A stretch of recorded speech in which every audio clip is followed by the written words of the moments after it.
She shoved a 6-year-old into an air vent while armed assassins blew the safe room door off its hinges.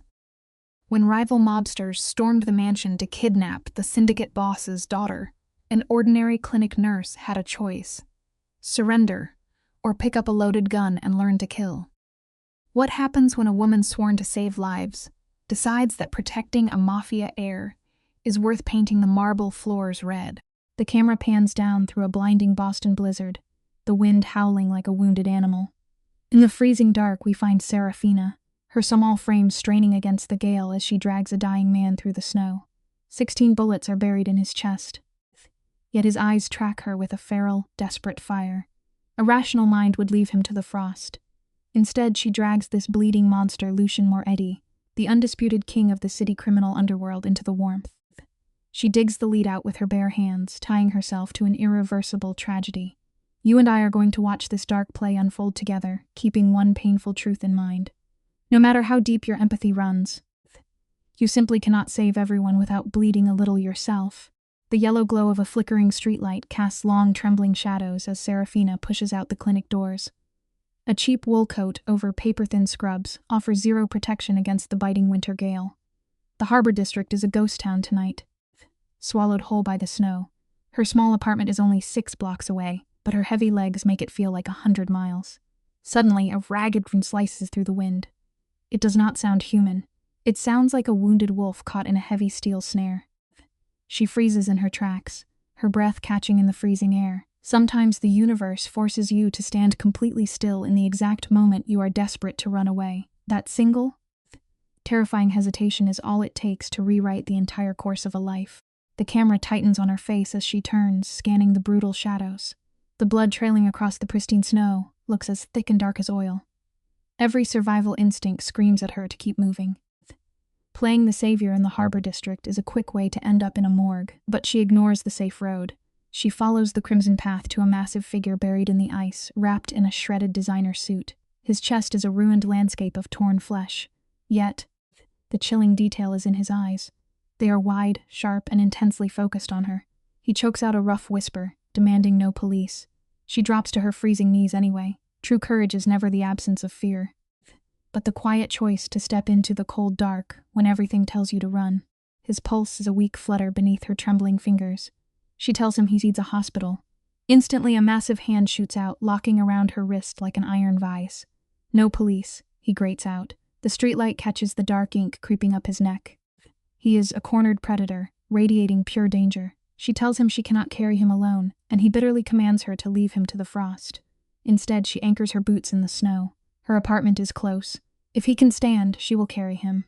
If he falls, she will drag him to the police. A faint dark smirk touches his pale lips. Hauling his massive frame is agonizing, leaving a thick red ribbon behind them in the storm. The heaviest burdens we ever carry are always the ones we willingly choose to lift. They move like ghosts through the howling storm. Serafina slides on black ice, her lungs burning, yet the giant leaning on her never makes a sound. Even when her knees buckle and they crash into a heavy snowdrift, he swallows his agony. Sometimes, surviving requires you to bite your tongue and quietly endure the torture. They finally stumble into the dim light of her basement apartment beneath a closed laundromat. A bare floor mattress sits under rattling copper pipes, a cheap radio playing slow, mournful jazz. She looks down at the stranger bleeding out against her cracked wall and demands his name. He whispers, "Does it even matter?" She holds his steady gaze. "I want to know who I am watching die." For a brief second, a faint, vulnerable spark of humanity softens his cold gray eyes. He exhales a single word. "Lucien." Serafina takes trauma shears and cuts away the ruined silk of his shirt. His chest is a bruised, bloody landscape ripped open by 16 bullet wounds. Yet, he tracks her every move. You never realize how much damage a human body can take until it simply refuses to die. She sets a pot of water on the stove, snaps on gloves, and warns him, the pain will be blinding. He stares at the ceiling, murmuring that everything already hurts. The first piece of twisted lead clinks violently into a metal bowl. By the 5th, her fingers are trembling. Lucien just grips the mattress, ordering her to dig deeper. "I am just a nurse," she pleads, her voice breaking. He turns his heavy head slowly. "You are all I have left." The raw weight of his quiet resignation is completely shattering. Pure desperation forces her hands into a rhythm. The dark hours blur, measured only by the scrape of forceps and the ring of metal hitting the bowl. Through 9 extractions, Lucian is carved from stone, but on the 10th, his armor breaks. He gasps out a name. Vivian, a little girl. He begs that if he dies, someone must tell her he tried to come home. It is a haunting truth that even the darkest monsters hold one fragile piece of light they would gladly die for. Serafina furiously orders him to stay awake.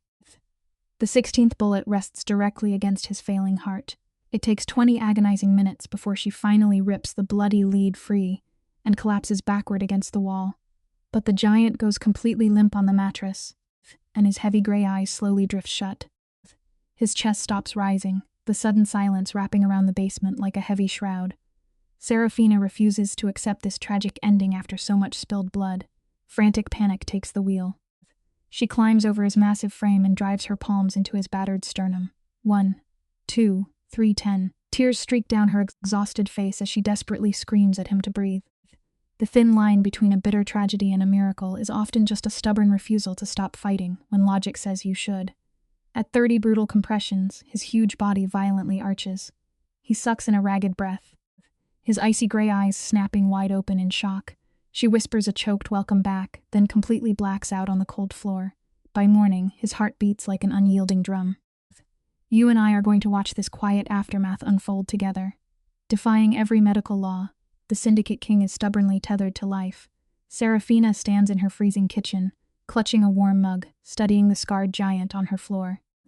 You do not collect 16 bullet holes by living a gentle life.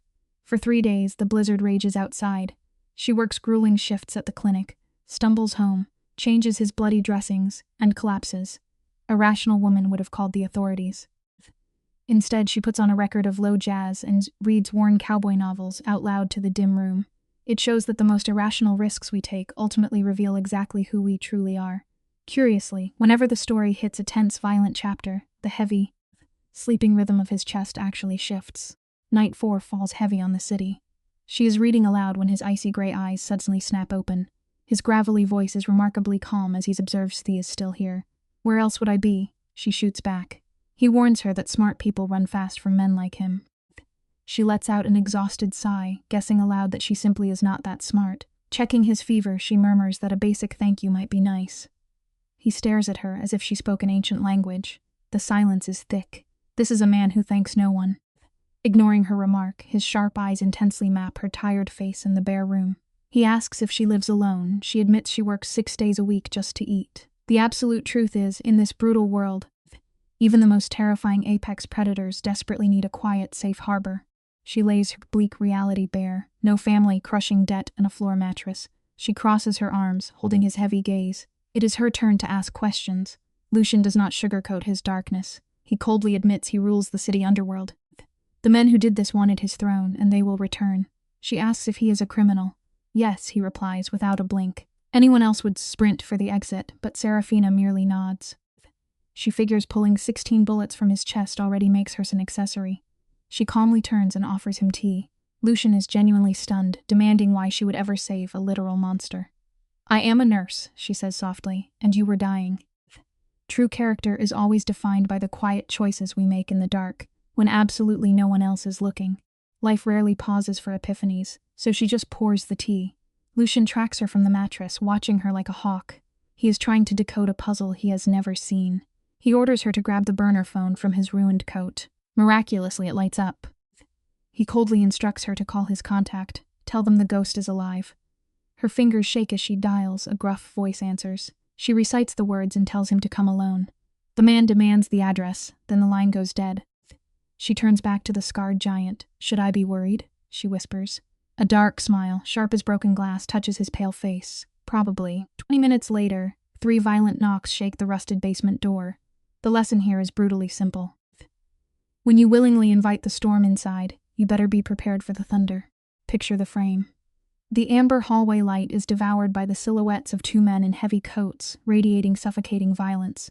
Behind their massive frames stands a tiny, trembling girl, clutching a worn teddy bear. The largest enforcer spots Lucian bleeding out over the cracked linoleum and freezes, but the camera shifts. The little girl shoves past the killers, burying her face into Serafina's blood-soaked medical scrubs. She whispers a single, world-shattering word. Mommy, Time simply stops. Serafina drops to her knees, pulling this fragile mafia princess into her arms. We rarely get to pick our family. Sometimes, a violent world simply abandons them shivering on your frozen doorstep. Then, from the cold floor, Lucian finally speaks. Little Vivian whips around at the rough sound of his voice, letting out a sharp cry as she sprints across the room. Lucian catches her against his good arm. For a second, this ruthless king stares at his child with raw, devastating affection. But the warmth dies when his enforcer delivers the crushing blow. A rival named Damien is burning their syndicate to the ground. Vivian touches her broken father, carrying far too much grief for a child, scolding him for hiding his wounds. Through the wreckage of his empire, Lucian forces a gentle, heartbreaking smile just for her. Serafina watches paralyzed. Never step into the crossfire of someone else's war unless you are fully prepared to bleed for them. The fading boss slowly turns his heavy gaze to her. Lucian stares through his agony and drops a terrifying truth. She saved his life, binding them in a blood debt. She tries to refuse, but his dark gaze silences her. In his world, debts equal absolute power, and she just painted a target on her back. If his enemies learn she kept the king breathing, she is a ghost. She has to follow. You and I are stepping into this nightmare together now. The Moretti estate sits over Boston Harbor like a fortress, armed with heavy steel gates and cold bulletproof glass. It is a beautiful, terrifying trap. Serafina stands in the marble entryway, anchoring her shaking body to little Vivian's tiny hand. Listen to this. If someone offers you safety behind walls built for a violent war, you are already drowning in the deep end. That tiny hand gripping hers keeps Serafina from bolting into the freezing night. Lucian, dangerously pale, lays down iron laws: no leaving without armed guards, no speaking to outsiders. When Serafina asks if she is a prisoner, the Don smirks, calling it protection. A cold housekeeper marches her upstairs, but Vivian clings to her, begging her to stay. That desperate voice shatters Serafina's defenses. She caves, and the child beams. They step into the bedroom, and the sheer wealth is suffocating. Heated floors, heavy silk drapes. Serafina collapses onto the mattress, choking back a quiet sob. She is locked inside a gorgeous cage. The softest silk sheets in the world cannot bring you any real peace if a violent man holds the key to your front door. Serafina furiously scrubs her hands under the water until her skin is raw, trying to wash away the phantom heat of Lucian's blood. A soft knock breaks the heavy silence. The door opens to reveal Vivian, clutching her teddy bear, her dark eyes carrying a profound heartbreak. Serafina gently pats the bed. Climbing up, the child whispers that heaven cannot be real, because if it were, her mother would have fought her way back. It is a shattering moment. Serafina pulls the trembling girl close, her voice shaking as she explains that sometimes people just cannot return. It is a brutal truth. Sometimes the ones who love us the most are the ones we are forced to lose. And we simply have to find the quiet strength to keep breathing, just to honor their memory. Vivian looks up through her tears and asks if Serafina has ever lost someone. Let us look at this moment together, because the pain gets incredibly raw. Serafina swallows hard, admitting her little brother died when she was 17. The child asks if that grief is why she saves people, begging her not to run away. Every rational instinct screams at Serafina to flee this mafia mansion.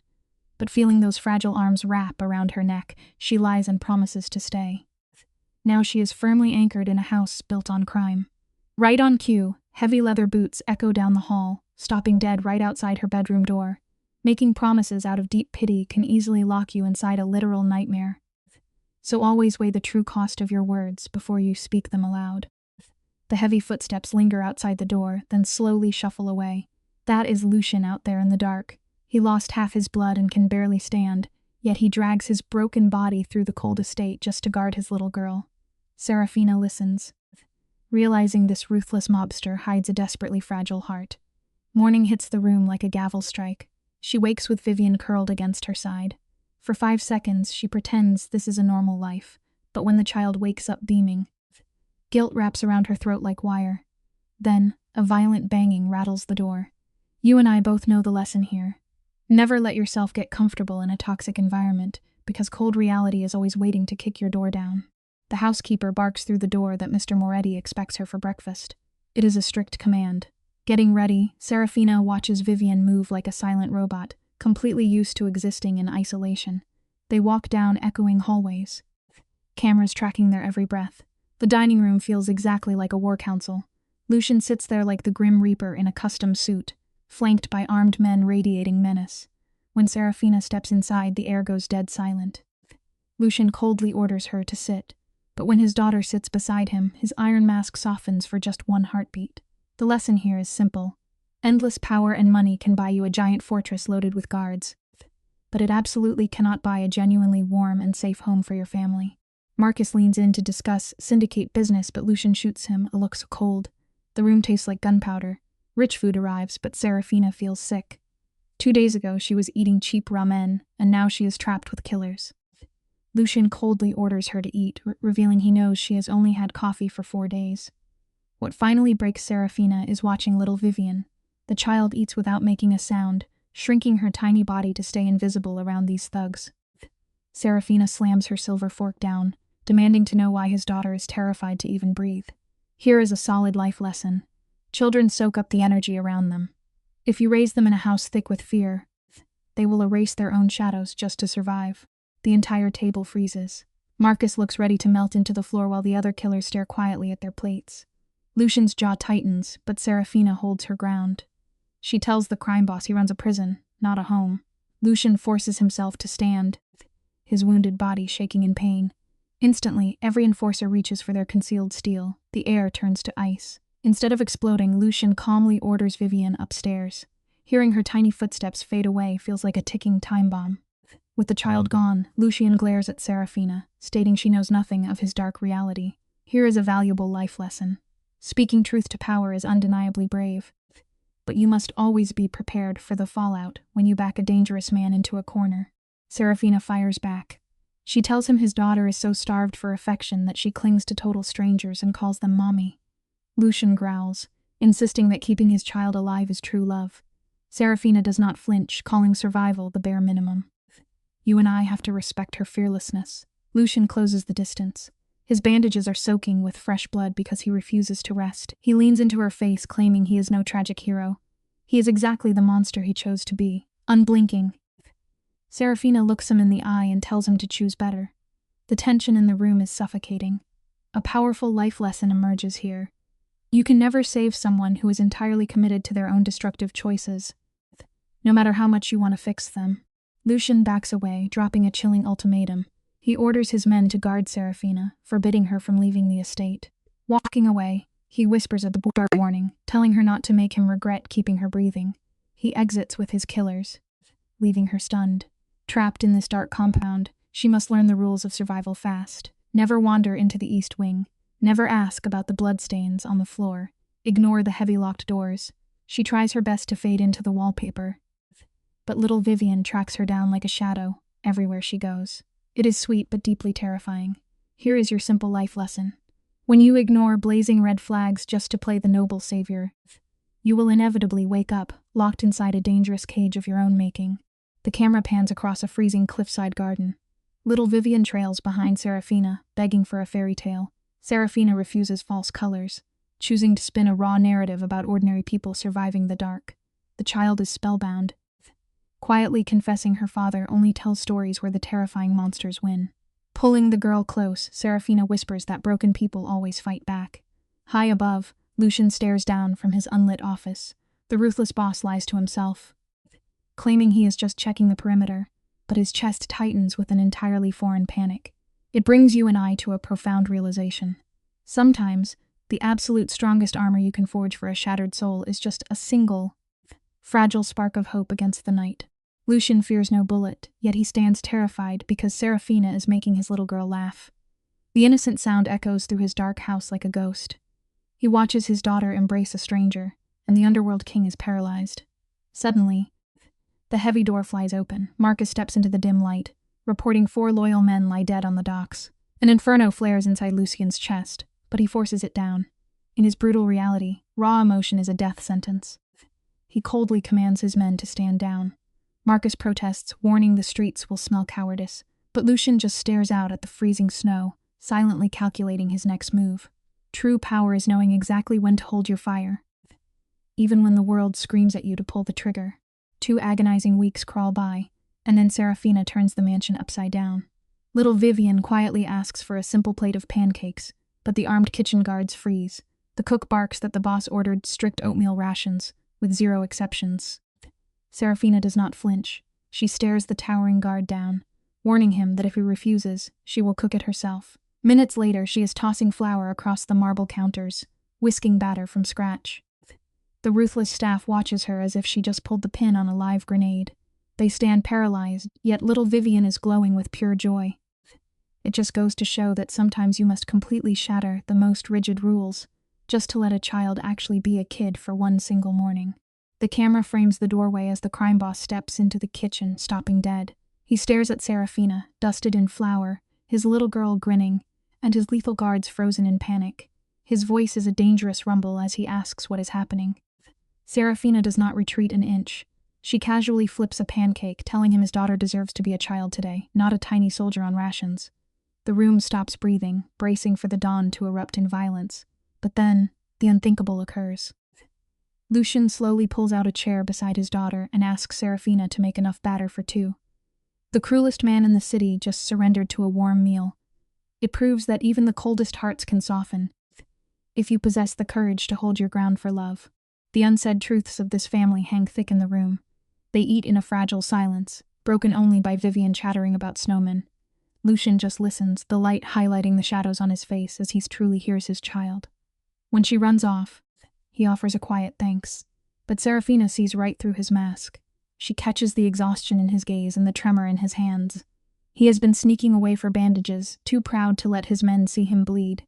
She warns him he will tear his stitches. He tightens his jaw, swearing he is fine. Serafina points to the dark crimson blooming through the black fabric at his ribs. He looks down, muttering a bitter curse. You can build towering walls and act invincible, but ignoring the deep wounds you carry will always make you bleed out eventually. She has zero patience for his pride, ordering him to bring a medical kit to her room. 10 minutes later, a heavy knock echoes. She opens the door to find the Underworld King. His bare chest, a brutal map of old knife fights and bullet holes. His stitches are violently ripped open. When asked what happened, he lies, blaming a slip on the stairs. She locks the door, forces his heavy frame into a chair, and preps the needle. She warns the alcohol will burn. He stares dead ahead, whispering that everything always hurts. As she pours raw antiseptic into the open flesh, the mobster does not flinch. He just watches her hands with dark, intense eyes. It teaches us something profound. True strength is never about dodging the pain life throws at you. It is about holding your firm focus when the agony threatens to break you apart. Let us watch this tragic dynamic unfold. Serafina pulls the thread tight, murmuring he could have bled out. His response is Coulson, in his brutal reality, showing weakness as a guaranteed death sentence. The honesty hangs in the room. Then, she pushes a dangerous boundary, asking how Vivian lost her mother. The silence turns into a crushing weight. After a long minute, the Don's deep voice breaks. Crossfire. He stares at the floor, confessing that he ruined her. He mutters that everything he loves turns to ash, genuinely believing he is a walking curse. But Serafina refuses to offer pity. She snaps back, calling his tragic mindset total garbage, and she is right. Blaming a cosmic curse for your tragedies is just a cowardly excuse to stop fighting for the ones who still need you right now. Watch how a cornered man reacts when someone sees through him. She demands to know if treating his daughter like a prisoner is his only plan. He growls that a golden cage is better than a tiny casket. Dropping the bloody gauze, she tears away his armor. She looks him dead in the eyes, stating she sees the real man. A ghost who took 16 bullets and only keeps breathing, so his girl is not left alone.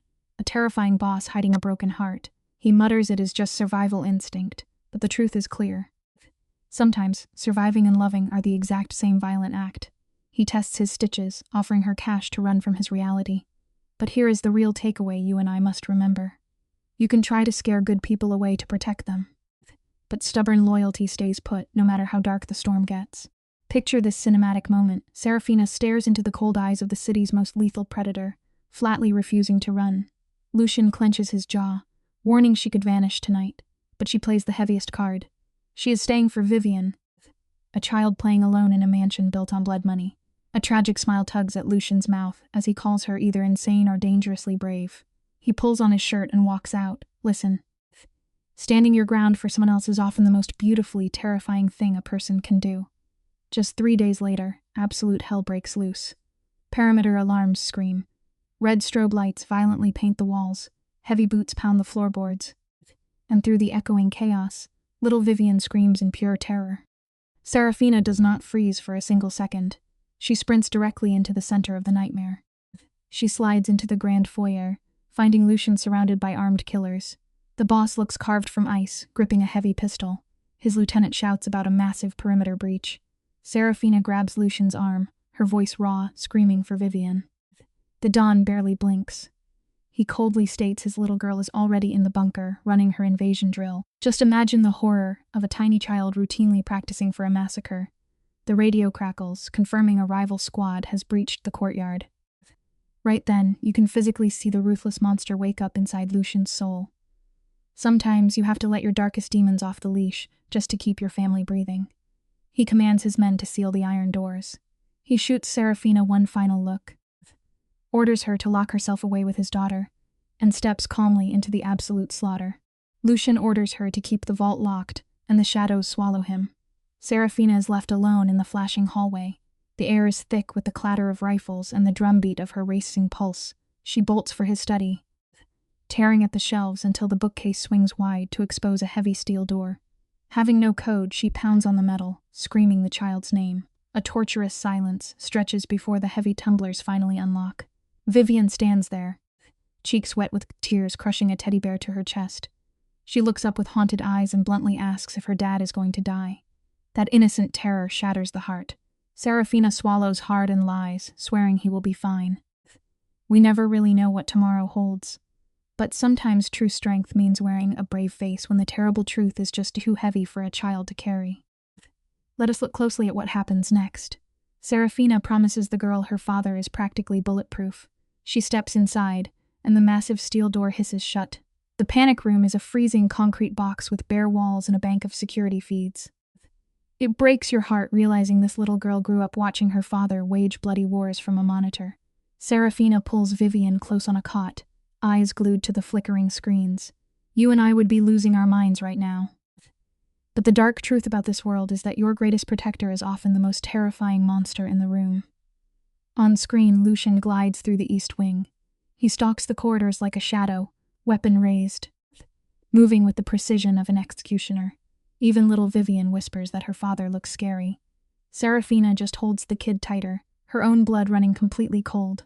Come sit with me, and let us watch this tragedy unfold.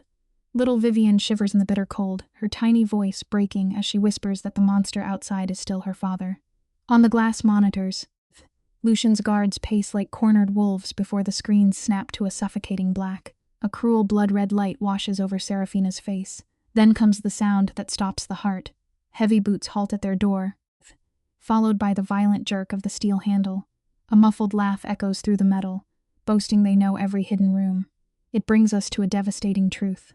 No matter how much steel you build around your life, your unresolved demons will always pick the lock. Out of options, Serafina grabs the trembling child, pulling her into the dark. The muffled voice behind the door spits out their poisonous terms. They want the little girl in trade for Lucian's empire. The camera lingers on Serafina as cold panic rises in her chest. She knows the vault will fail, and Lucian is miles away in his own war.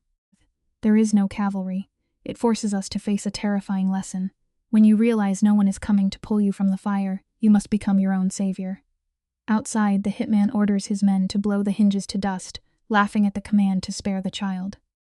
Serafina's blood turns to absolute ice. Her frantic eyes scan the concrete, finding only a narrow air duct near the ceiling. She drops to her knees, gripping Vivian by the shoulders, and whispers that tonight she must be entirely brave. The shriek of a drill bites into the door, chewing through the final lock. Serafina kicks a cot under the vent, hoisting the sobbing girl toward the ceiling. Vivian is far too fragile for this brutal world. Serafina locks desperate eyes with the child, ordering her to crawl into the dark and vanish. When the girl cries out, Serafina lies without blinking, swearing she will follow. It paints a painful life lesson. True love means stepping into the path of the blade, so someone innocent can walk away untouched. Her hands shake as she pushes the girl deep into the shaft. She forces the grate shut just as the vault door explodes inward. Thick smoke floods the space. Armed shadows pour in with weapons raised but find no leverage. They only find a quiet nurse, standing alone in the settling dust with her hands held high. The lead killer steps through the smoke, demanding the girl. The camera holds on Serafina.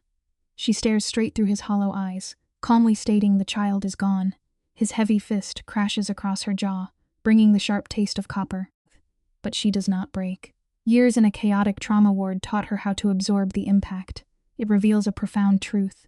The agonizing struggles of your past are often just quiet rehearsals for the battles waiting ahead. She spits red onto the concrete and repeats her answer. A thug points at the vent, cursing that they are too big to follow. The leader turns his dead eyes back to Serafina with an empty smile. He whispers that her sacrifice changes nothing. Casually raising his weapon right at her chest, she takes a slow breath and simply closes her eyes. Picture this cinematic shift with me. This is the exact frame where the tragedy inverts. With cold steel against her temple, Serafina makes her peace. Suddenly, a thunderous roar tears through the space. But it is not the nurse who collapses. It is the hitman. Standing in the shattered doorway, drenched in the blood of a dozen fights, is Lucian. 2 precise flashes follow, and the remaining thugs hit the concrete. It serves as a haunting life lesson. If you threaten a man's family, the universe will gladly unleash a monster to balance the scales. He locks eyes with Serafina. The icy killer melts away, leaving only a desperate father. She points to the vent. Lucian lunges, violently tearing the metal away. He screams into the suffocating black for his child, but only a terrible hollow silence echoes back.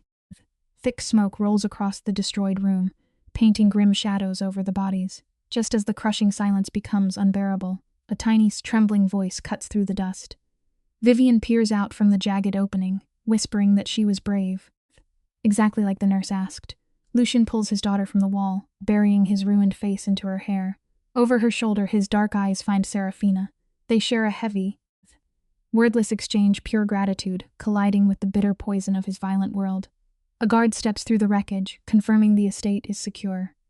Lucian commands a perimeter sweep, his arms never loosening their iron grip on the girl. It exposes a raw truth about our nature. You cannot pretend to walk a soft path when your soul was forged for war. You just have to ruthlessly defend whatever light you have left. The camera tracks Lucian as he hands his daughter to an enforcer. The second the heavy door clicks shut, the tender father evaporates. The cold-blooded kingpin returns. Standing amidst the rubble, his voice drops to a dead monotone. He reveals his rival, Damien. Designed this nightmare for leverage. He stares into Serafina's eyes, welcoming her to his agonizing world, warning that such men only stop when covered in dirt. This is the cinematic turning point where her soul fractures. Serafina locks eyes with the devil himself, and with a chilling calmness tells him to put Damien in the ground first. The gentle healer just demanded blood. It presents a terrifying lesson. If you spend enough time breathing in the absolute dark, you stop running from the predators, and you start hunting exactly like them. The irony of the scene is staggering. Lucian expects the woman who stitched his wounds to preach about the sanctity of life, but she has crossed a threshold. A broken laugh escapes her lips as she drops the agonizing truth. The second she shoved a weeping child into a metal tube to evade executioners, her innocence burned to ash. She demands he slaughter his enemies before the girl pays the price. Lucian steps closer, warning that his world will corrode her soul. But she cuts his warning down to the bone, proving she is not some fragile glass doll. It forces us to confront a brutal reality. Sometimes, to survive a nightmare, you have to willingly shatter the softest pieces of your heart, just so you can forge something bulletproof. Lucian studies her face and finally sees unbending steel. The tension in that ruined room is thick enough to choke on. Serafina refuses to break eye contact. Standing inches from a massacre, she softly tells the devil himself that he should be terrified of her. It is a savage, beautifully tragic frame. Lucian drops his guard. He warns her that if she steps across this bloody line, her old life is gone forever. With his face still painted in blood, he presses a heavy weapon into her palms. She grips the freezing steel. Her fingers shake, but her chin stays defiantly high. He guides her hands through the brutal mechanics, ordering her to aim for center mass and pull until the shadow falls. By asking him to train her, she signs her dark contract. It proves a painful truth. Sometimes, you must dig a grave for the person you used to be, so the person you need to become can survive the storm. The healer is gone. For the first time tonight, a genuine smile touches Lucian's mouth, warming his exhausted eyes. He vows to teach her the ugly art of survival, right after he disposes of the corpses on his floor and attempts to explain this madness to his little girl. He walks into the shadows, leaving her alone in the wreckage with a loaded gun.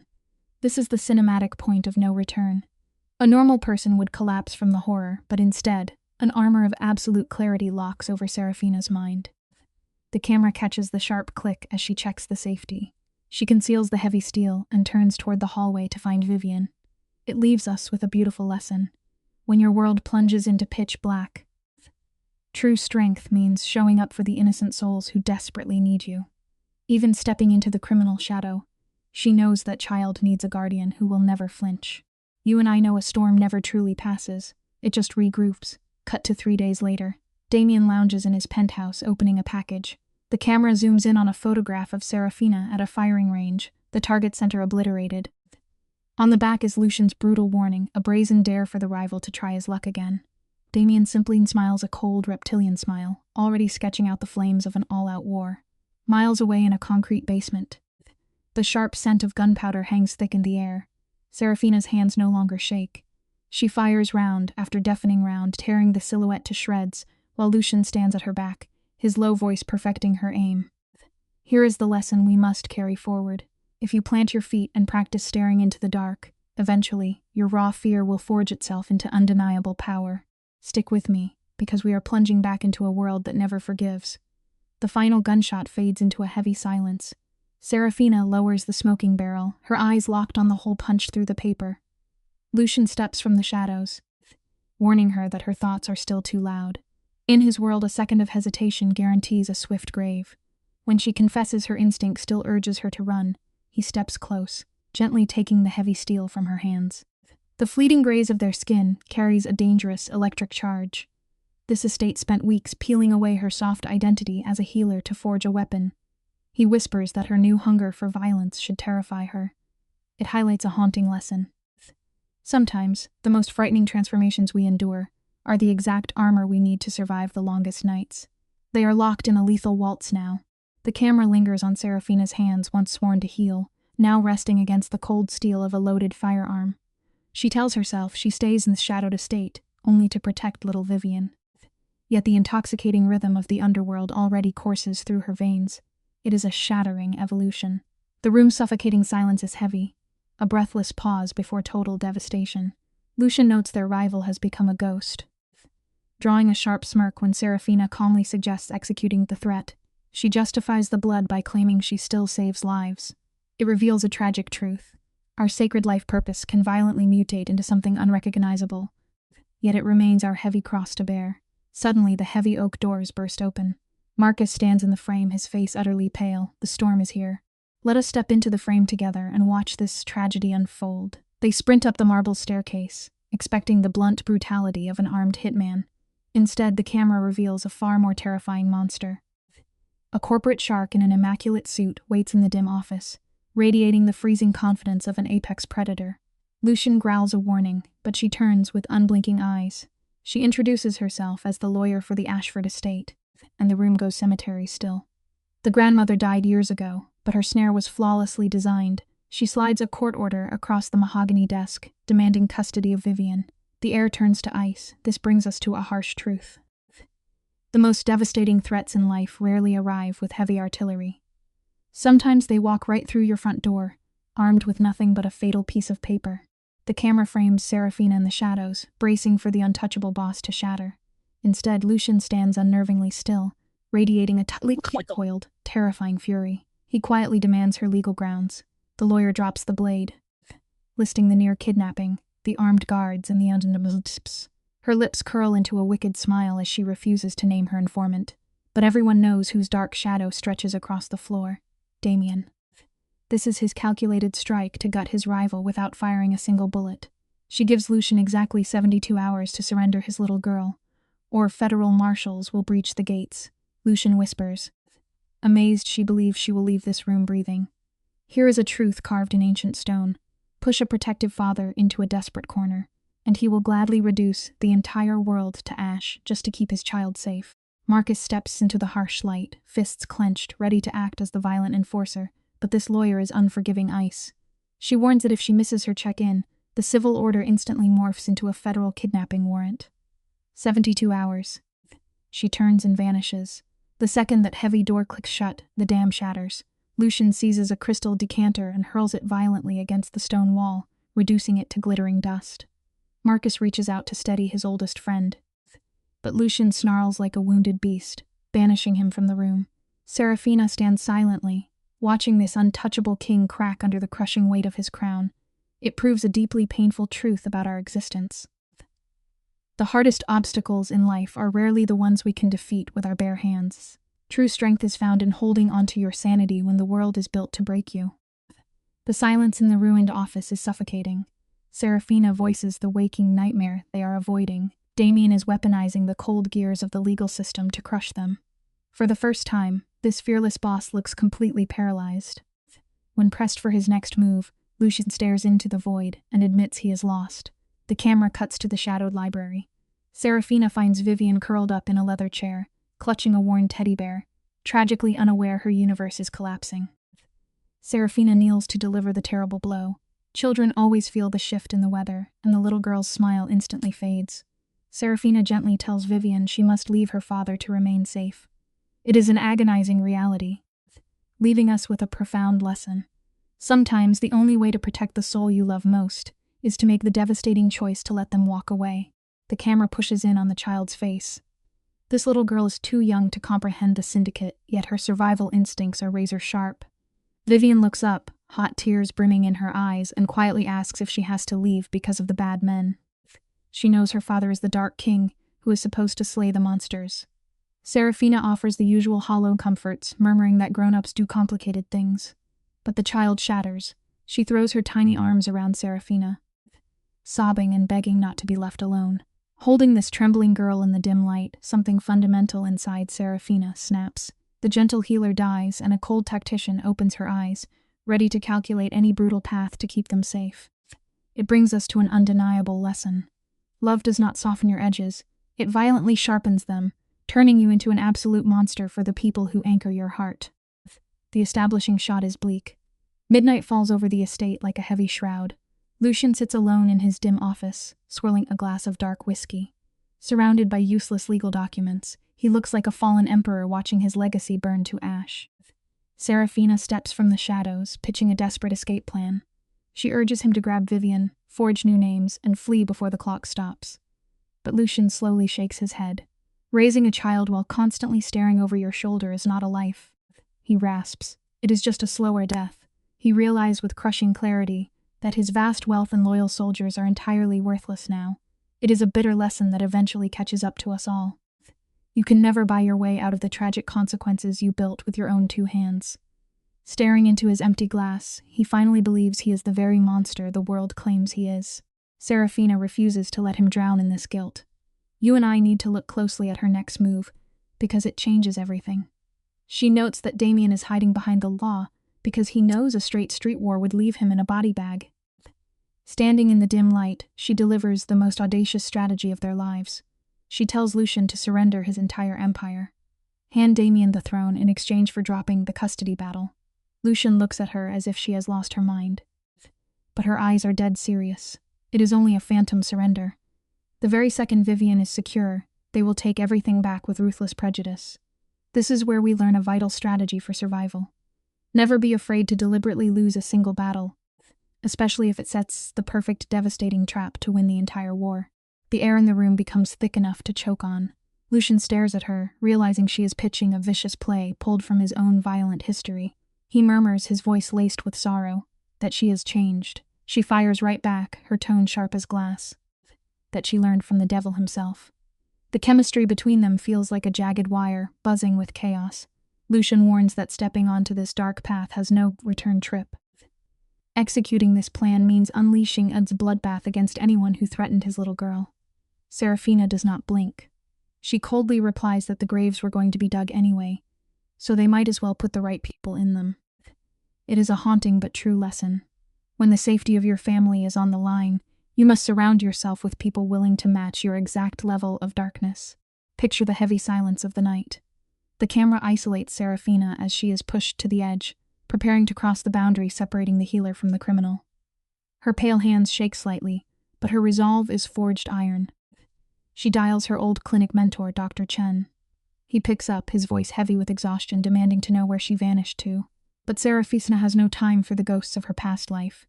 She begs for a highly illegal favor. She needs the sealed medical records of a deceased patient named Margaret Ashford. Chen freezes. The panic is painfully clear in his tone as he asks what kind of terrifying trouble she is buried in. Serafina just radiates a quiet, terrifying desperation. We learn a hard truth very quickly here. Fierce loyalty will always force you to eventually burn the quiet, peaceful bridges of your past. Against his better judgment, the exhausted doctor gives in and pulls up the file. Margaret passed away 3 years ago, but hidden in the fine print is a revelation that makes the music stop. The executor of her estate is a lawyer named Richard Voss. That name slams into Serafina like a physical blow. Why? Because Richard is Damien's own brother. The grand curtain finally falls on the illusion. This nightmare was never about a grieving grandmother. It is Damien wearing a cheap legal mask, trying to surgically tear Lucian's heart out. Serafina ends the call and carries this venomous secret back into the shadows. She drops the heavy bomb on Lucian, and the temperature in the room plummets below 0. His eyes turn to absolute, unforgiving ice. A harsh psychological lesson remains. The darkest, most deeply buried truths always demand a heavy, violently irreversible toll. Let us examine the reality of a rigged game together. Playing by the rules when the deck is marked is simply a slow way to die, but a sudden revelation flips the board. Lucian discovers Margaret was never the blood grandmother. She was merely the mother of his first wife, a woman who passed long before Vivian drew her first breath. Richard Voss built this custody claim out of dust and bitter lies. In the calculating mind of Lucian, cold logic instantly snaps into red-hot vengeance. The camera watches as he dials the shadowy men who make problems disappear, ordering a scorched earth crusade. He demands every financial shadow Richard touched in the last 6 months. It leaves us with a brutal life lesson tonight. When an enemy tries to secretly burn your house down, you do not just put out the fire, you burn their entire city to the ground, leaving nothing but ash. Lucian gave his men 48 hours to bury Richard, so deeply the sun would forget him. Yet at 36 hours, the plan burned to ash. Picture the soft lamplight as Serafina reads to little Vivian, only for a perimeter alarm to shatter the quiet.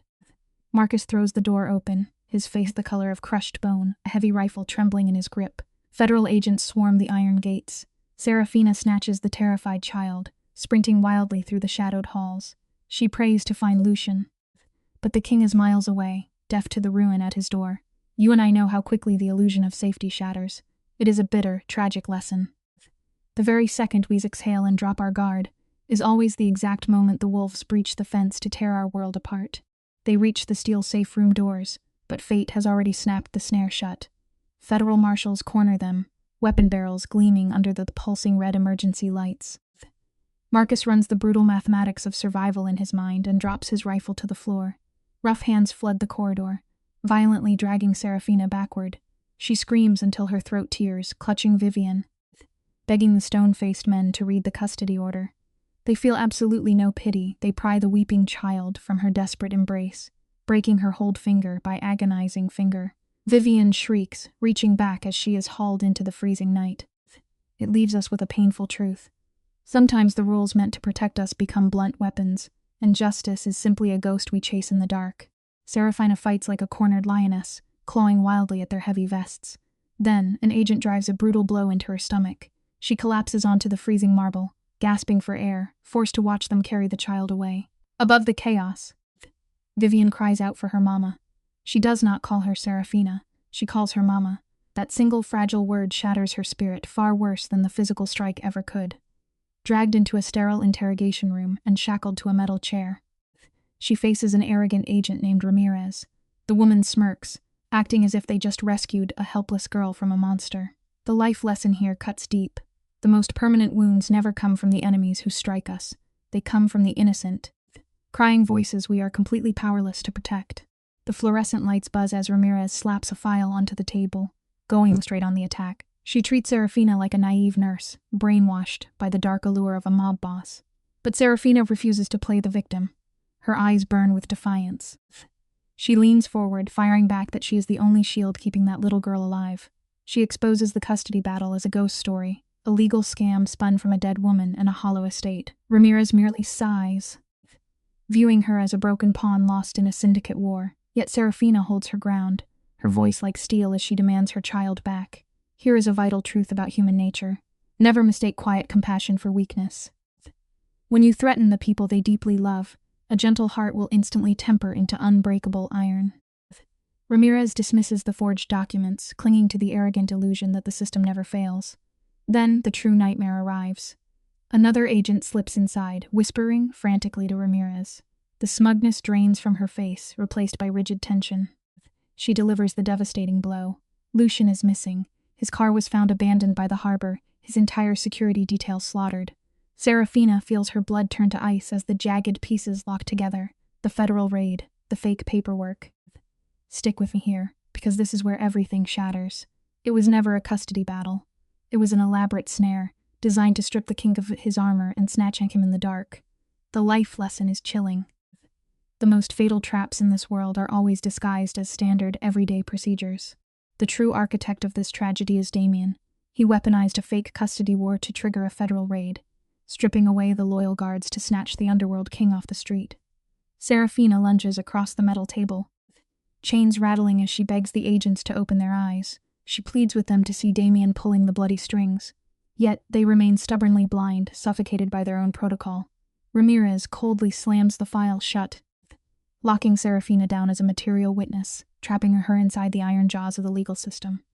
The life lesson here is one we must never forget. The most terrifying monsters do not lurk in dark, damp alleys. They wear expensive suits. They brilliantly manipulate the halls of justice, and they flash a charming smile while tearing your universe to shreds. Picture the suffocating agony of this ride. They shove Serafina into a black sedan, speeding through the rainy streets of Boston. She bites her lip until hot copper floods her mouth, fighting to swallow her screams. Little Vivian is gone. Lucian has vanished. Everything she bled to protect erased in 60 minutes. They drag her into a federal precinct, booking her like a killer. Black ink. The blinding flash of the mugshot camera. She offers only a haunting silence. Tossed into a freezing concrete cell, she waits until the heavy steel door groans open. Standing there is Catherine Wells, the venomous lawyer who ignited this war. Serafina clenches her fists, prepared to tear the woman apart. But Catherine speaks a single name, Vivian.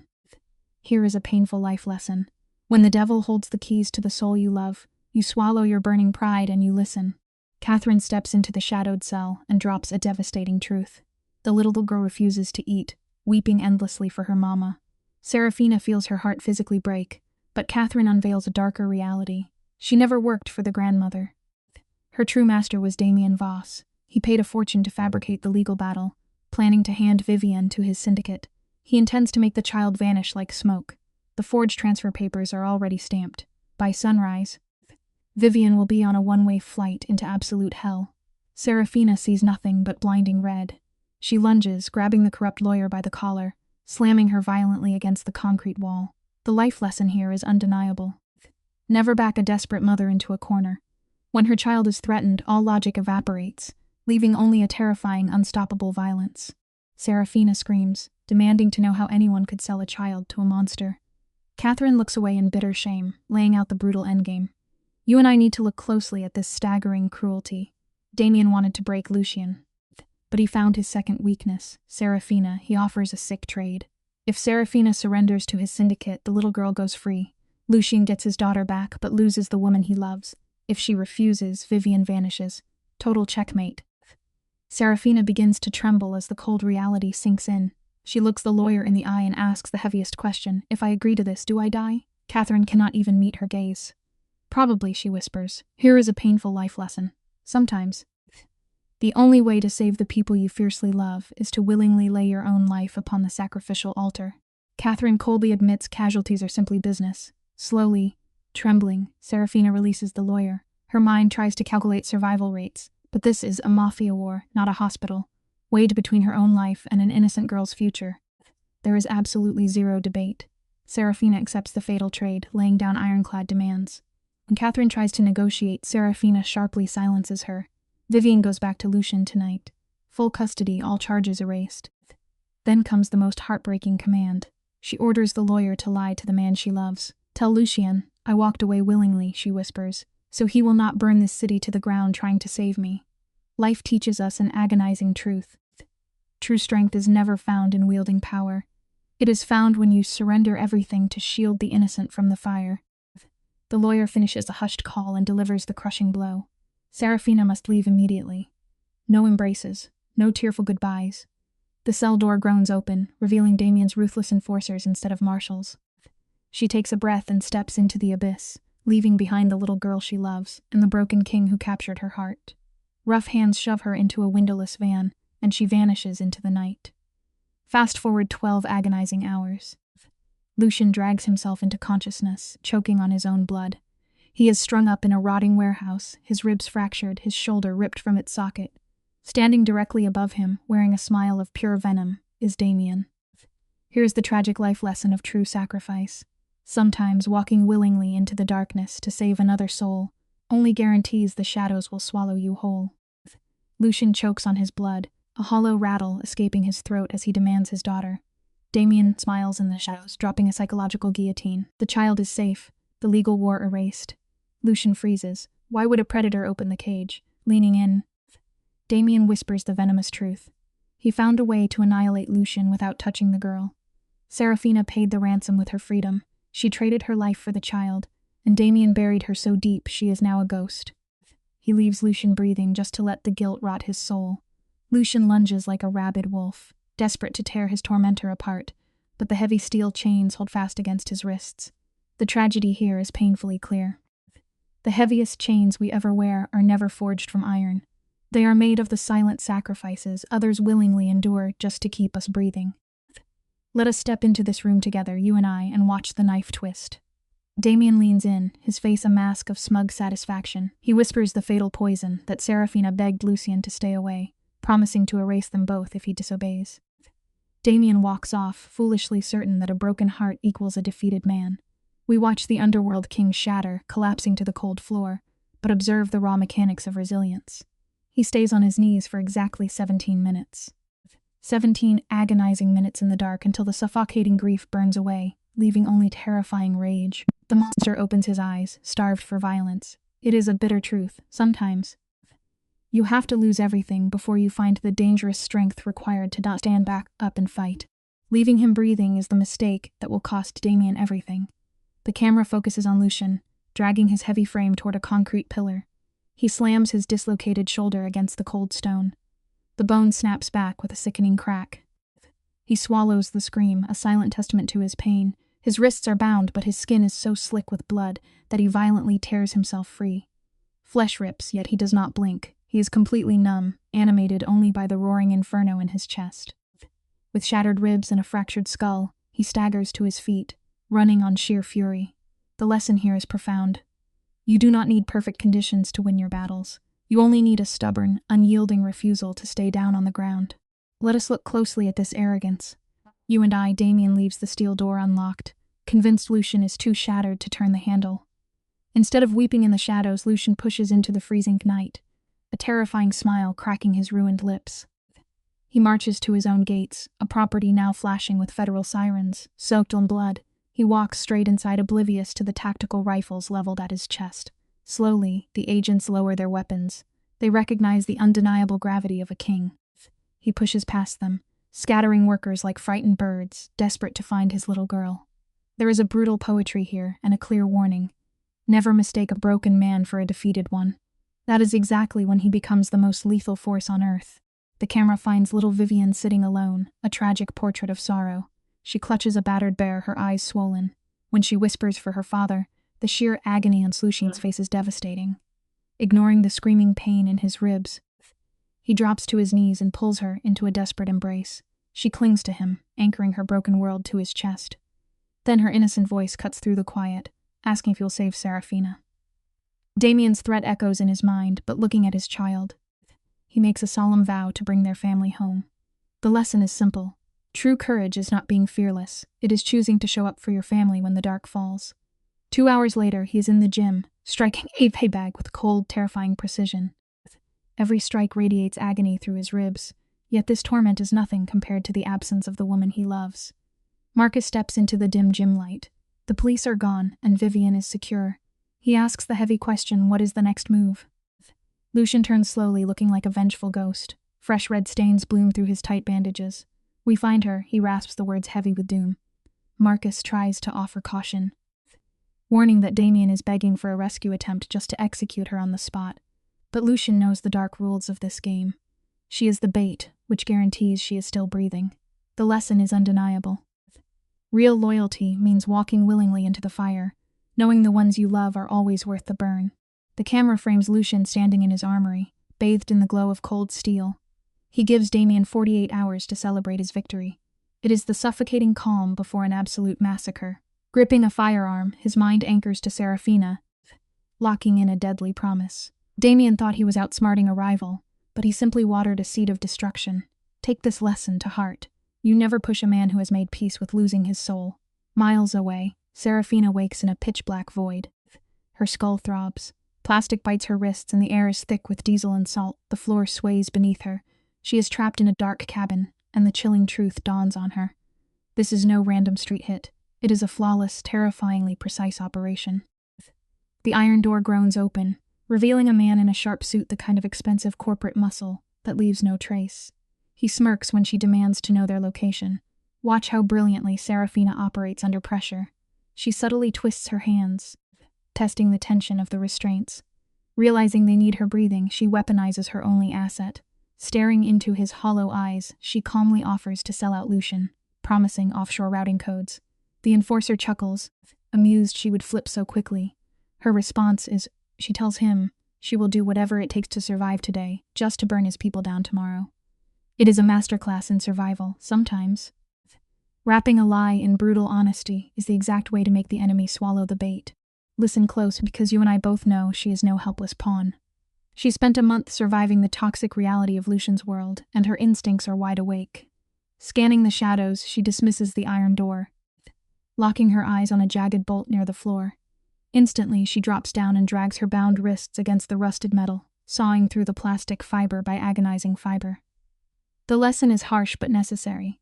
You cannot sit in the dark waiting for a hero. You must bleed to save yourself. On the mainland, the clock expires.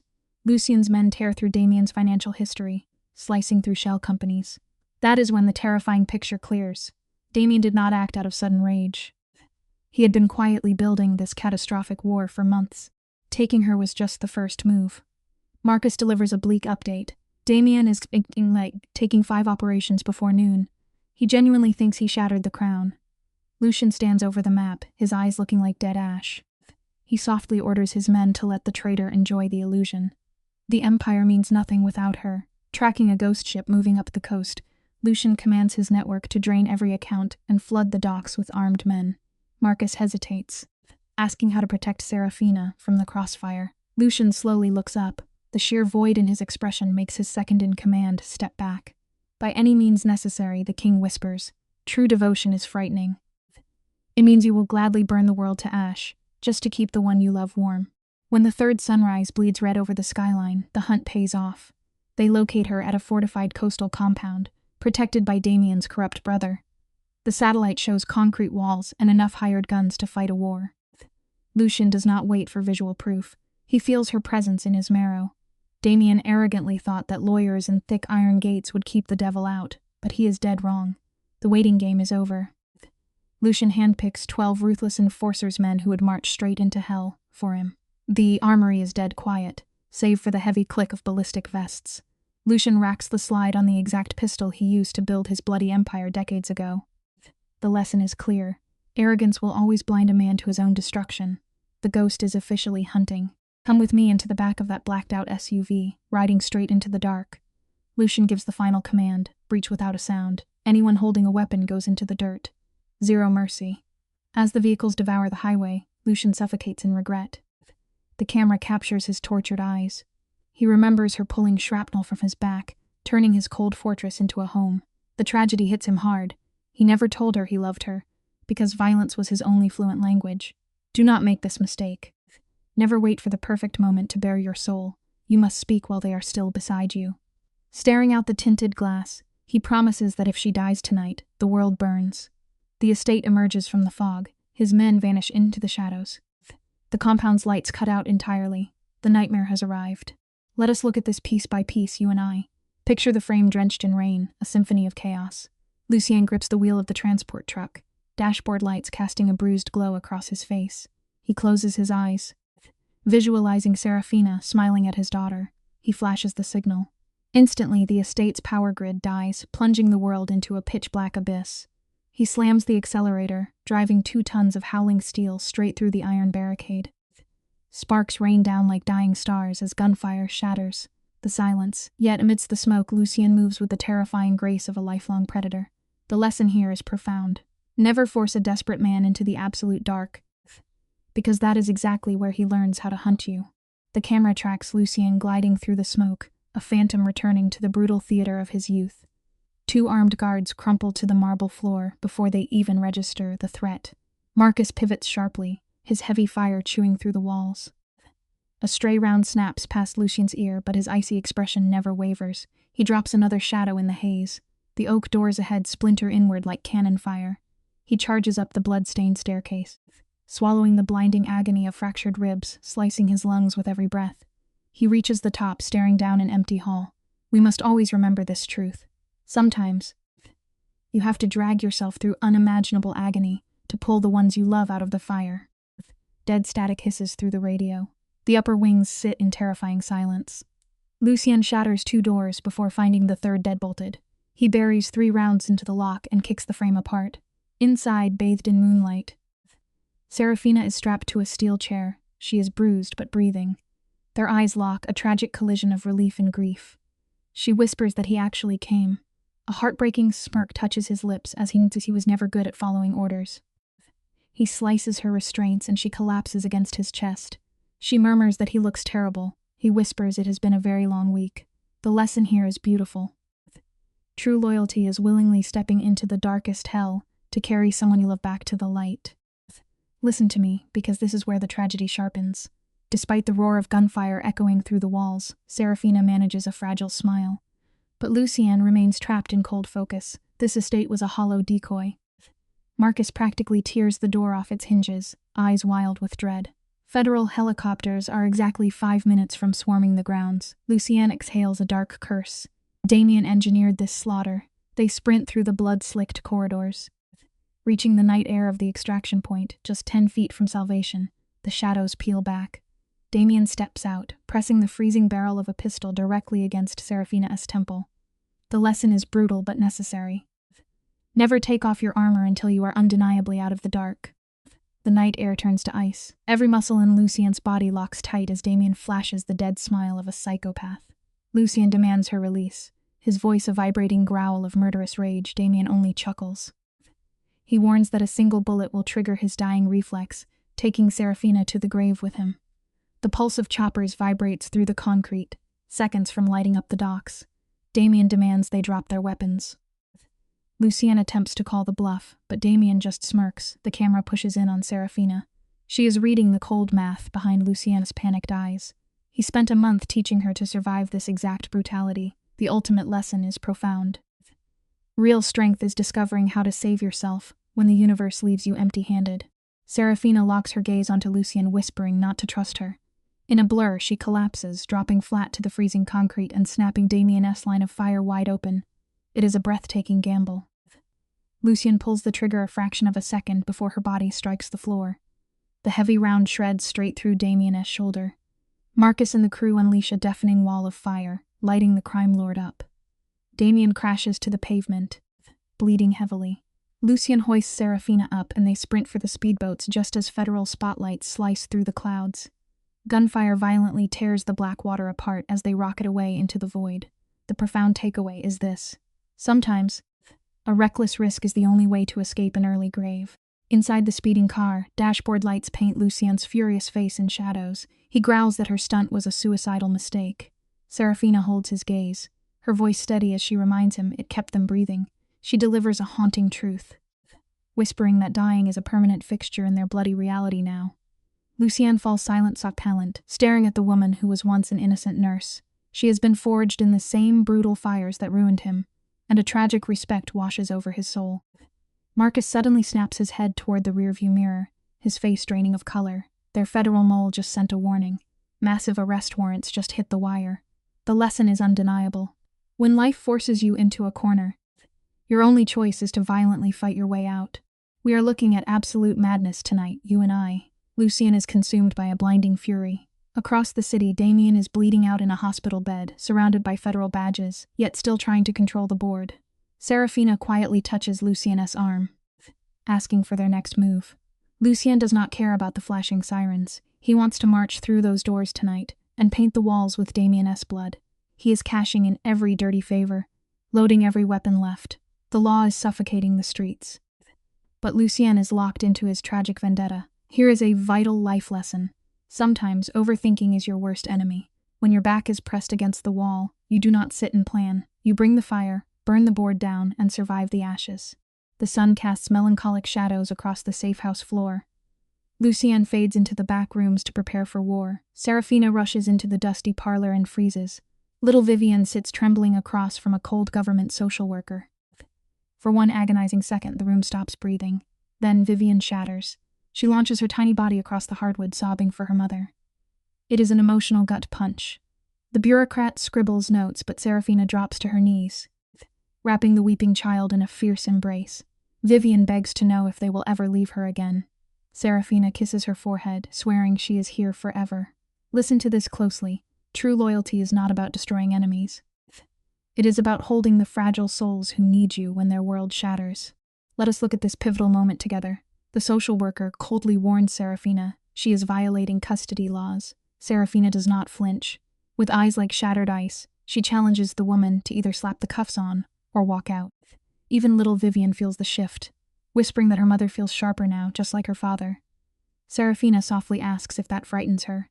Vivian shakes her head, knowing that being sharp is the only way to stay alive. In the next room, Lucien stands before his battered crew. A hospital shootout means absolute death, so he chooses a weapon entirely alien to the underworld.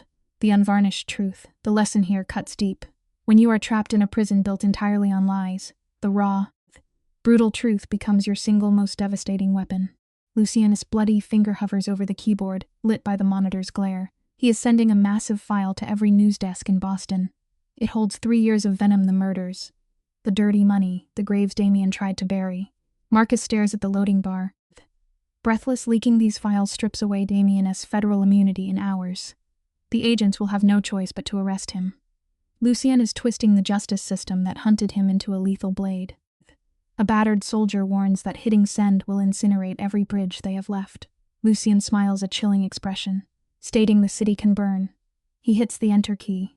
The life lesson is perfectly clear. If you are forced to burn your bridges, make sure your enemies are standing right on top of them. Let us set the scene together. The camera pans across a frantic hospital lobby. News monitors flash red as the leaked files hit the web, pulling the feds away to answer for shielding a monster. Total unscripted chaos. Look closely at the background. 12 of Lucien's men bleed on stretchers, a choreographed tragedy pulling every security guard off the floor.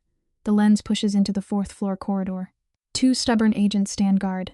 Enter Lucien, framed in cold, clinical light. Stolen scrubs. A clipboard held with terrifying stillness. He murmurs about checking vitals, and the agents simply step aside, missing the Grim Reaper slipping right past their shoulders. The lesson here is written in blood. The loudest, most chaotic distraction is always meant to hide the deadliest blade. The camera tracks Lucien gliding into the room, harsh fluorescent light casting hollow shadows. He drops the clipboard, drawing steel in a single, fluid motion.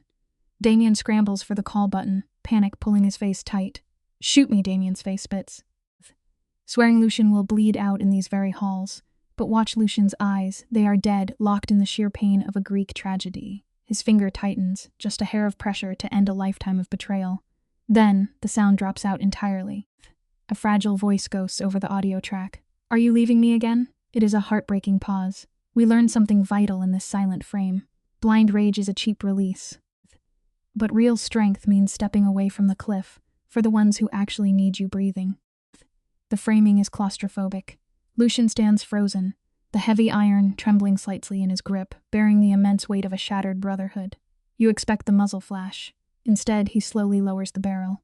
Damien barks a hollow laugh, mocking his mercy. But the script flips here. Lucien raises his phone, his face bathed in its pale blue glow. Cut to the monitors outside. Damien's empire is burning on every channel. His federal cover gone. The tragic twist? Damien's own blood sold him out to the cops. Lucien whispers the final sentence.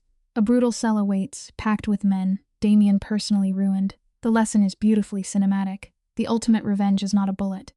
It is simply stepping back and letting a toxic soul drown in its own bitter poison. Watch the exact frame where Damien's arrogance shatters. The camera pushes close on his face as the horror takes root. He is a dead man walking, and he knows it.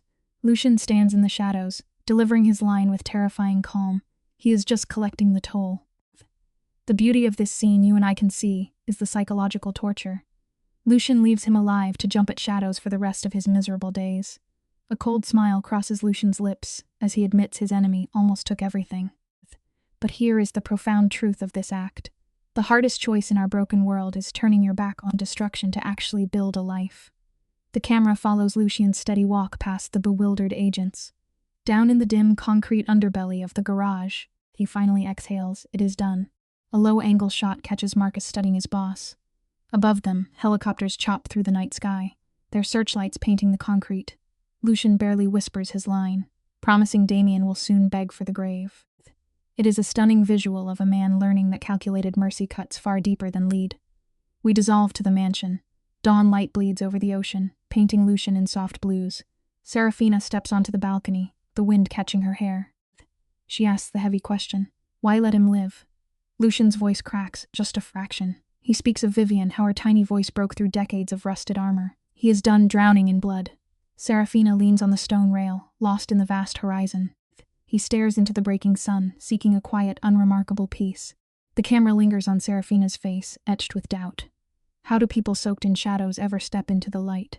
Lucian's jaw sets, only one way to know. The pacing slows as little Vivian wanders into the frame, rubbing sleep from her eyes. Are we leaving? It is a fragile, tender beat that tears right at the chest. Lucian kneels to her level, swearing they are finally going somewhere safe. The mention of a simple pancake breakfast brings a tearful, broken laugh from Serafina, a perfect, fleeting portrait of a family. But the tension ramps instantly as Marcus enters, the heavy bearer of bad news. 72 hours until the feds kick the doors in. The screen fades to black on a harsh reality. Hope is a beautiful, warm light, but ruthless action is the only thing that keeps you breathing. We get a fast-paced montage here, 12 brutal hours condensed into sharp cuts. Lucian burning ledgers, funneling millions, dumping heavy steel into the Black Harbor waters. The Phantom King is tearing down his own throne. Outside, diesel trucks rumble, hauling the sins away, but inside the camera finds a quiet contrast. Vivian's small hands drawing a sunny house. No guard towers, no armored glass. She whispers about living above ground because basements are only for scared people. It hits hard, carrying a heavy life lesson. Clinging to the dark things you built only keeps you trapped in their cold shadow. Sometimes you have to strike a match and burn your whole world down just to feel the sun. Serafina holds the child tight, swearing the hiding is finally over. The shot is tight on Vivian's innocent eyes. Will Daddy be less scary now? It is a line that shatters the room. Serafina swallows the lie she desperately wants to tell. Instead, she speaks a soft truth. His edges will always be sharp, she murmurs. But maybe he will not have to use them anymore. A beautiful truth sits in the dialogue. You can never scrub away a violent history, but planting yourself in clean soil gives a damaged soul the space to heal. The quiet is shattered. The oak doors swing open, framing Lucian. He looks hollowed out, carrying the exhaustion of 100 lifetimes. But just as the escape begins, the plot twists violently. Catherine Wells, the stone-cold lawyer who ignited this war, demands an audience, claiming to hold the final key. The third act is about to bleed. We move to a bustling, daylight location, a stark contrast to the shadowy mansions. The camera spots Catherine at a corner table. Notice how vulnerable she looks, stripped of her sharp suits, shivering over a cold coffee. Lucian slides into the booth, his eyes scanning the glass, no preamble. She pushes a manila envelope across the wood. It is a cinematic ticking bomb. Inside are Damien's buried corpses, the blood money, the stolen lives. Lucian leans in, demanding to know the catch. Let us study her performance here. Her voice breaks. Snatching a child was the line in the sand she could not cross. It proves a terrifyingly real lesson. Even a shark has a soul somewhere deep down. Force a person to do the unthinkable, and they will gladly deliver your throat to the wolves. The tension across the small table is thick enough to cut. Lucian's voice is ice. He points out she could have easily vanished. The camera drops to her hands, white-knuckling a mug heavy with sins. She insists the files are a tactical nuke, begging Lucian to trade his dead empire for federal immunity. The lens pushes closer on Lucian, hunting for the lie in her eyes, but finding only a woman crushed by her own conscience. "What is the price?" he asks. "Penance," she whispers. A haunted ghost paying a toll for taking a child from her father. She rises, dissolving into the blurred city crowd. The scene hammers home a brutal fact. Feeling bad is easy. Staring into the fire and bleeding to fix your mess is the true measure of a person. She just handed him the key to the dawn. The camera isolates Lucian in the empty cafe, the ambient noise fading out. He is staring at a crossroads. Run like a frightened ghost, or use the paper bomb to burn Damien's legacy to ash. You and I know exactly what a desperate father will choose. Smash cut to the sterile lights of a federal prosecutor's office. Lucian enters the frame. No armor, no weapons, just a crisp, perfectly tailored suit. He takes a seat across from the chief attorney with the casual grace of a predator. She tries to hold the line, claiming they do not cut deals with monsters. But watch his body language. It is a masterclass in power. When you hold the winning hand, you never ask for permission. You kick the door down and make them listen. The King of the Shadows is playing his final card. The framing locks onto Lucian's unblinking stare. He leans over the mahogany desk, his voice a low, commanding rumble. They are going to deal, because he is serving up the crown jewel of organized crime. The envelope hits the desk with a heavy thud. Inside lies the absolute destruction of a bloodline. We see a tight shot on the prosecutor's face, the professional mask cracking as she flips the pages. It is the Holy Grail. Lucian lays out his terms without a single tremor in his voice. Absolute immunity. Clean slates for his family and his loyal men. No strings. Notice how he never breaks eye contact. True, unshakable confidence is a shield nobody can pierce. Know your price and do not blink. The prosecutor exhales slowly, asking the ultimate question. Why step into the light now? The fluorescent lights of the room buzz like a dying insect. The attorney leans across the scarred table, asking why it took so long. Here Lucian finally lets his heavy ironclad armor shatter.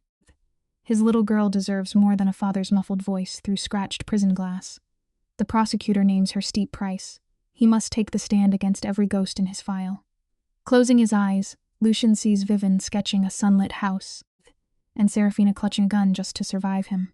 In this suffocating silence, he reaches into his own soul and strangles the mob king he used to be. They shake hands. The crushing gravity of a criminal empire slides away. Sometimes, true strength is not found in the power you hoard, but in the empire you are willing to burn for the people you love. Let us watch this heavy tragedy unfold together. Lucian ensures his last promises are carved in stone. Standing in a dimly lit hallway, he makes one final, quiet call to Marcus, confirming his crew will walk away clean. Damien belongs to the government now. Marcus offers a grim warning about the blood code, but Lucian welcomes the crosshairs. He would rather die a hunted man than reign in a lifeless hell. On a bitterly cold Tuesday morning, Boston fades into the mist. There are no black sedans or escorts, just a fractured man, a haunted nurse, and a quiet child slipping away from the dark. In the back seat, Vivian traces the frosty glass, watching the skyline dissolve. The most powerful move a person can ever make is simply turning their back on a kingdom that demands their very soul. From the shadowed back seat, Vivian's small voice asks if they will ever go back. Lucian meets her exhausted eyes in the rearview mirror, asking softly if she wants to. The little girl shakes her head, whispering that the streets hold far too many ghosts. A faint, bruised smile touches Serafina's lips as she jokes about her reading habits rubbing off. As the tires hum southward, the brutal winter snow bleeds into gentle streams. Gripping the leather wheel at dawn, Lucian's breath catches. He realizes he is no longer checking the mirrors for assassins. It is a terrifying, delicate taste of freedom. They drop anchor in a sleepy coastal town, renting a faded house that mirrors Vivian's hopeful drawings. True peace is not a place you find on a map, but a quiet sanctuary you slowly build from the ashes of your own ruin. The wooden bones of this new home breathe with the scent of salt water instead of copper and gunpowder. The windows slide open effortlessly, stripped of heavy iron deadbolts. For a man carved by war, this blinding normalcy feels suffocating. While Serafina unpacks their fractured lives, Lucian constructs a wooden bookshelf, his scarred hands moving with the exact precision he once used to dismantle his enemies. His voice drops to a gravelly whisper, confessing that this quiet life feels like a massive lie. He wonders if they are just pretending the blood never spilled. Serafina pauses, holding a worn sweater. They are not erasing the dark, she tells him, just refusing to let it own tomorrow. We must remember that acknowledging our deepest scars is the only way to stop them from writing the end of our beautiful story. He stares at her across the sunlit room, his voice heavy with gratitude and disbelief that she never bolted. He is terrified his violent gravity crushed everything she had. Serafina simply shakes her head, her dark eyes entirely steady. The only thing she lost, she murmurs, was the hollow shell of who she used to be. That exhausted clinic nurse was so desperate to stitch up strangers, her own soul bled out unnoticed. It was this broken man, and his little girl who finally taught her that real survival means leaving the door open. Suddenly, Vivian comes tearing down the hallway, shouting that the floorboards sound like the roaring ocean. Her pure, fearless laughter washes over them like warm summer rain. Shedding our old identity is always an agonizing death, but it is the heavy toll we must pay to finally step into the place we belong. Staring into the deep shadows of the kitchen, Lucian lets a dark truth slip. He is petrified of poisoning this sanctuary. He knows how to be a monster, but the blueprints for being a father are gone. Serafina reaches out, her touch light, reminding him they are both shattered pieces navigating the wreckage as one. That first month is a breathless agony. The ghost of the underworld wraps around his throat. He obsessively rattles the deadbolts, tracking harmless tourists as if they carry blades. You and I have seen this kind of terror. At 3 a.m, Serafina finds him frozen by the window, a loaded gun heavy in his trembling hand. Gently, she pries the freezing steel from his grip. Dropping the armor that kept you alive is terrifying. But it is the only way a battered soul can truly heal. The surrender to peace is a brutal withdrawal. They have no map for the quiet, yet the world demands they adapt. Serafina is tormented by vicious night terrors, thrashing awake in cold sweats to scour the papers for whispers of syndicate trials. The ghost of trauma never clocks out, yet destiny has a wicked sense of irony. Lucian, an enforcer whose knuckles were forged to shatter bone, finds a strange rhythm baking bread before the sun rises. He trades cold lead for white flour, punishing the heavy dough as if he can knead the violence out of his own blood. Serafina anchors herself at a sleepy seaside clinic. The lesson here burns bright. We cannot erase the permanent ink of our past, but we hold the profound power to mold that lingering agony into a quiet, unshakable foundation for tomorrow. Beneath the clinic lights, Serafina bandages scraped knees. She is no longer a tragic hero sprinting through crossfire, just a quiet, unshakable harbor. Little Vivian steps into first grade, entirely stripped of the underworld's heavy shadow. She trades paranoid whispers for playground arguments, and soon the words Mama and Papa tumble effortlessly from her lips. Months into their exile, they sit on the sandy shore to celebrate her birthday. Lucian offers a homemade cake, handing her tiny gifts wrapped in old newspaper. This fragile, humble scene carries a searing warmth that no blood-stained fortune could ever buy. Vivian closes her eyes against the sea breeze, praying this golden second lasts forever. The most stunning pieces of a human life are never bought with gold, but built in the quiet, simple margins of unconditional love. Lucian murmurs that wishes are only real if spoken to the wind, but let us be honest, you and I both knew this piece was always a ticking time bomb. 1 year after their escape, the shrill scream of the telephone violently shatters the room. It is the federal prosecutor. The kingpin is cornered, and they need Lucian's voice to sink the blade. Grips the receiver so hard his knuckles turn bone white. They promise protection, but his rejection is instant. He watches Vivian sleeping, and Serafina reading by the window. He refuses to drag them back into the meat grinder, swearing to face the fire alone. Standing in the kitchen, the icy fingers of his history choke the air from his lungs. The tragic truth is absolute. You cannot outrun your past. Eventually, you must turn and look your darkest demons dead in the eye to shield the people you love. Let us step inside this suffocating kitchen and watch the tragedy unfold. Serafina finds him paralyzed by the gravity of the trial. Her mind spirals back to the cold mathematics of the underworld. She warns him the syndicate will send wolves before he reaches the witness box. They could run again, but Lucian is exhausted from letting shadows dictate his life. Then, little Vivian peeks around the doorframe. Her wide, trembling eyes carry a devastating terror of abandonment, a look that slices through this hardened killer deeper than any blade. His knees hit the floorboards. He pulls her close, whispering a desperate promise to lock the monsters away forever. The lesson is carved in stone. Fleeing only feeds the black anxiety in your chest.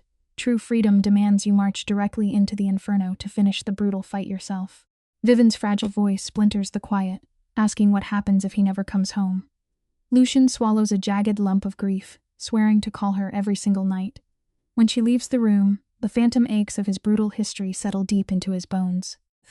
He turns to Serafina, insisting he has no desire to die a martyr. She gazes back with sorrowful pride, Understanding his fractured soul demands this reckoning. The visceral memory of her dragging his bleeding body through the snow flares behind his eyes. Soon, he is suffocating on the sterile air of a Boston courthouse. For 3 agonizing days, he sharpens his testimony like a dagger, dancing on the razor's edge of his own ruin. True redemption is never just wished into the world. It is violently forged the very second you step up to pay the devastating debts you could have easily walked away from. Let us unpack this chilling exchange together. The prosecutor warns the defense will rip his character apart, painting him to the jury as a bloodthirsty villain. Lucian's face hardens into a mask of pure stone. He simply nods, agreeing that he is. The lawyer counters with dark pragmatism, calling him the necessary blade required to butcher a larger beast. It frames the hollow compromises the law makes to feign order. Later, stepping away from the brutal firing line of the witness box, Lucian retreats to a sterile safe house. Drowning in deafening silence, he dials home. Hearing Vivian's bright voice rambling about a spelling test is a physical jolt.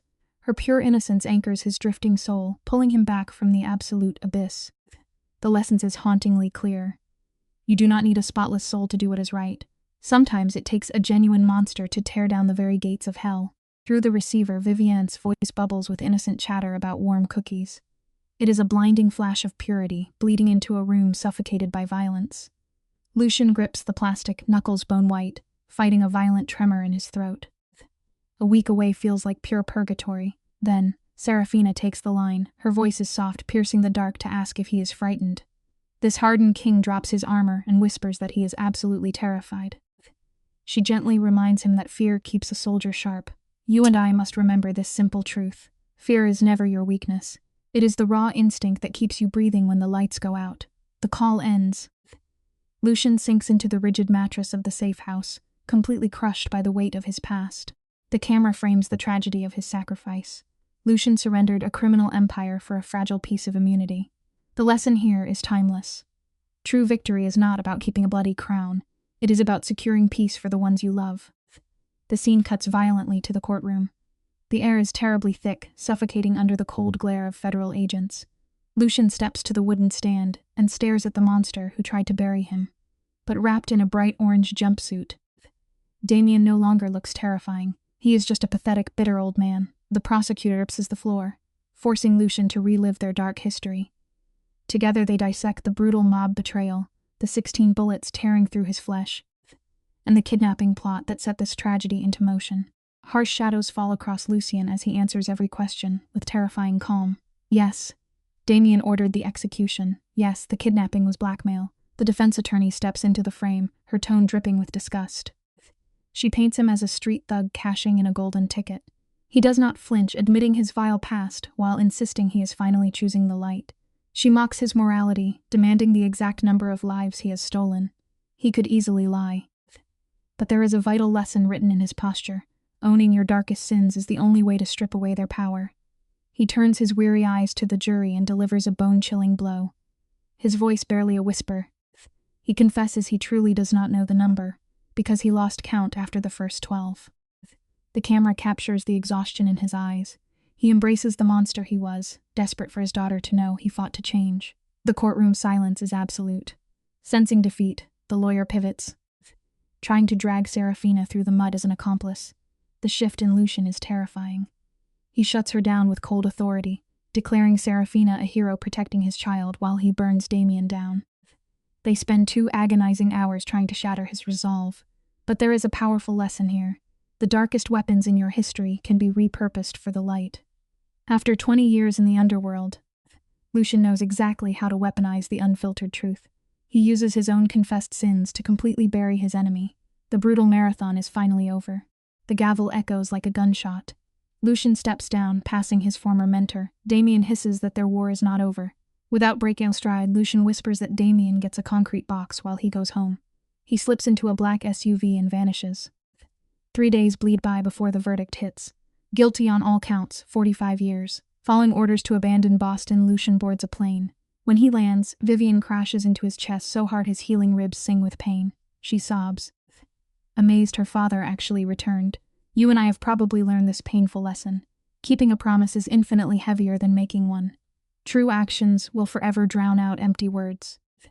And that little girl learned the quiet power of showing up entirely from watching Serafina. The camera finds Serafina, standing by the gate with tears on her cheeks. Lucian pulls her in, whispering that the nightmare is finally over.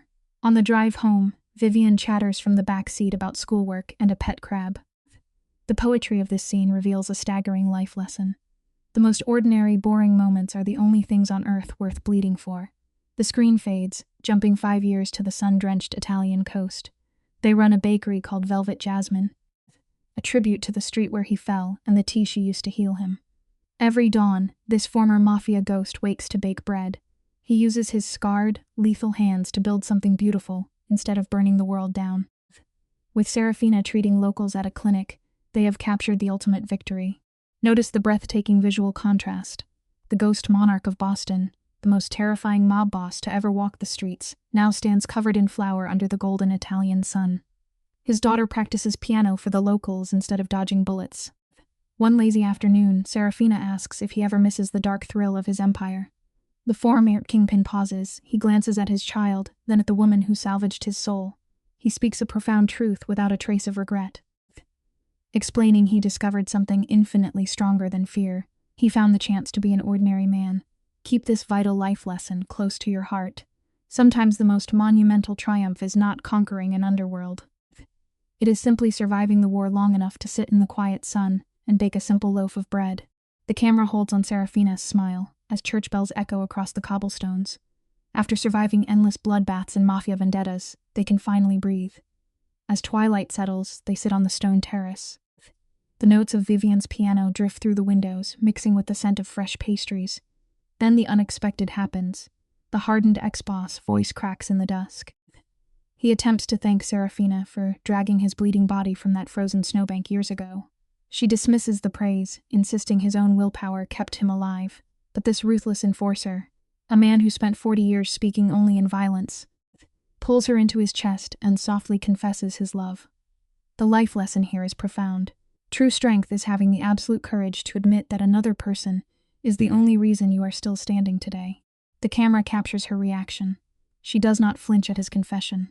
With a knowing smile, Serafina whispers that she already knows O's, purely because of the painstaking way he prepares her coffee every dawn.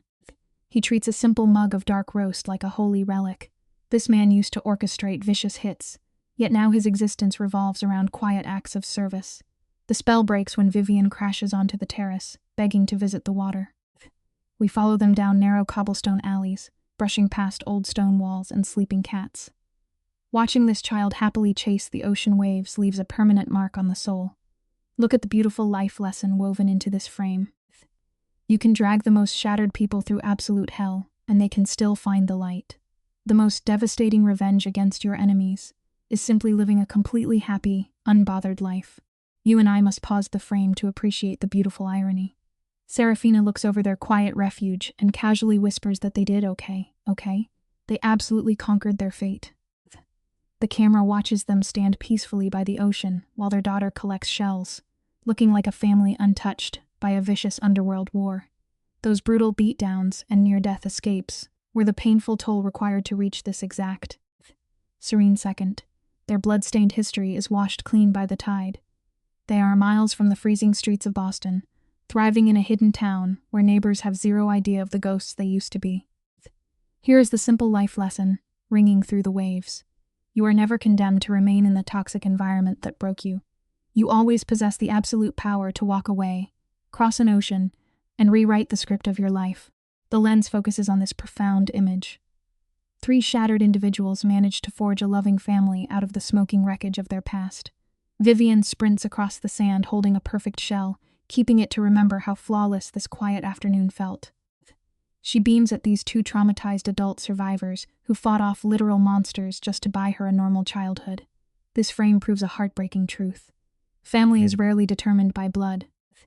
It is the fiercely loyal crew you assemble while fighting for your life in the trenches. As they walk home through the fading twilight, the phantom of the Boston underworld officially dies. They left every ounce of that toxic vendetta buried in the ashes. The life lesson here is crystal clear. No matter how deep you are, sinking in the dark, you can always claw your way back and finally embrace a peaceful, ordinary life. The camera pans across their new reality. Before the sun breaks, Lucian is awake. His scarred hands are buried in flour, kneading dough instead of shattering bone. Serafina spends her days healing simple ailments, while Vivian debates math at the kitchen table.